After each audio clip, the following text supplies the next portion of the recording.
Welcome to my new series Interesting Items, and today we have a category of items from hell. Today for the first episode we have something big, which is a box set from the Prince of Darkness himself, Ozzy Osbourne. It has the discography, which has a few rare items along the way and a few live recordings and bootlegs as well. Another interesting fact is that last year it was among the most expensive items sold on Discogs. It was ranked number 22 on the list. It was sold more than $2,000.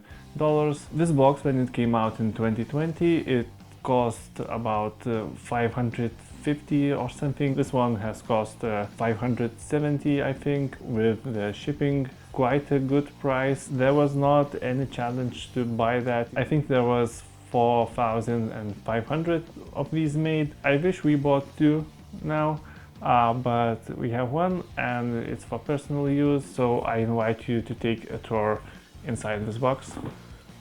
Of course, it's not the order that I usually keep it. I keep the rare items on the top, but now I put it in more chronological order. There is a certificate with the original autograph of Ozzy Osbourne, which I don't really believe. There was a teaser shown that he was signing those. I do not really believe that he signed all the 4,500. I do not believe, but I would love to believe. So the box starts with some usual stuff, Blizzard of Oz.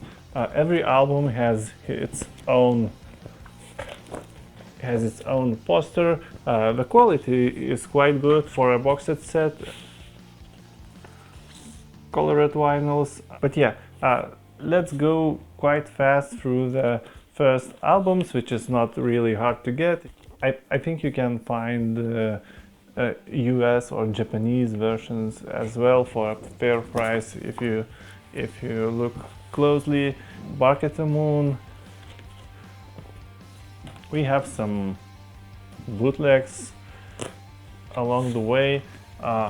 It's Mr. Crowley specially recorded live version. It was recorded on the first Ozzy Osbourne tour. I do not think that was a necessary item.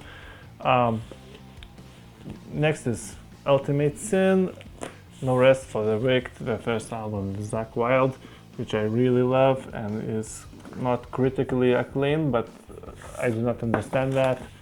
We have No More Tears.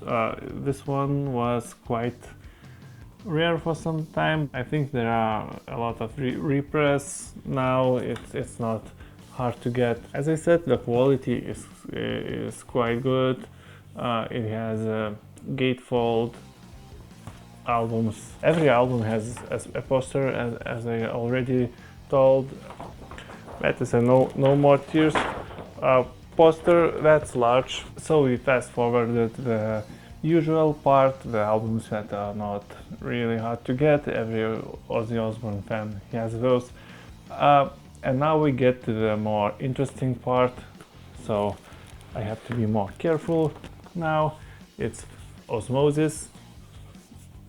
It's not critically acclaimed album, no. I think it's a little bit underrated album, okay? It has some pretty good tracks like Perry Mason, I Just Want You, See You on the Other Side, that's the name of the box as well. And it is really rare item at the moment. I think there are Osmosis albums for 400 or 500 euros. Let's take a look inside. It's gatefold, which is cool as well because box set usually has those low quality paper sleeves. Sometimes reminds me of promo CD sleeves, but this is not the case. It's very well made. Let's take a look inside. It has interesting colors.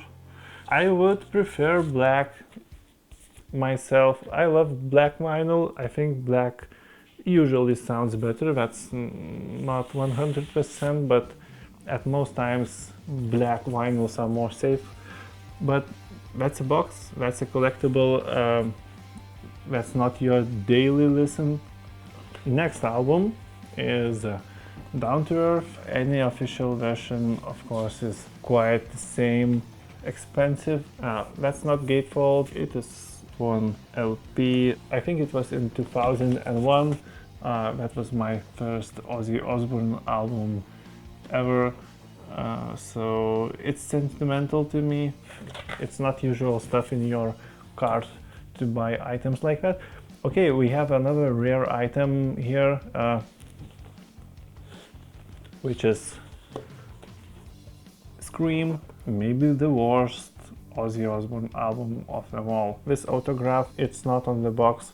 I went to see Gus G, the guitar player who played on this album, and I took this vinyl and took Gus G autograph. Gus G might have been great pick for this album, but they didn't really use him 100%. I think production killed him.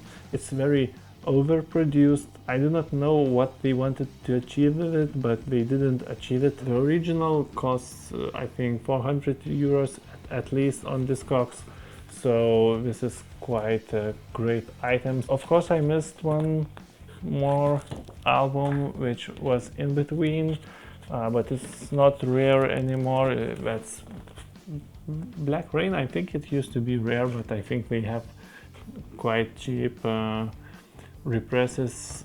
I do believe all of those albums will have represses sooner or later, and we have a set of live recordings, so it's a tribute to Randy Rhoads.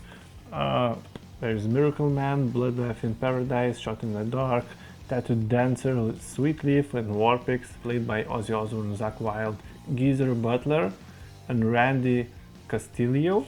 So that's quite a lineup. I think I have to try this.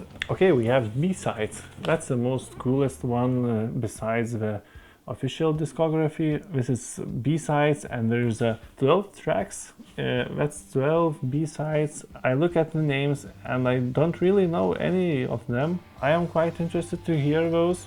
We have Live at Budokan. I had this DVD when I was a teenager, and we have one more live recording, which is called Live and Loud. I think it was after the No More Tears album. This live album might be as well the peak of Ozzy Osbourne. I don't mean the classic era, but Zakk Wylde era. And these are free vinyls here. And it has Ozzy Osbourne, but yeah. I wish he signed that. Okay, so that's how this box looks. I think it's one of the best boxes that I've seen. So that was quite a deal. I am happy we have bought it. Even if they release represses of these rare items, it's still worth a price. So that was the first item for this series. Let me know what you think in the comments, and don't forget to subscribe to my YouTube channel, and more content is coming soon.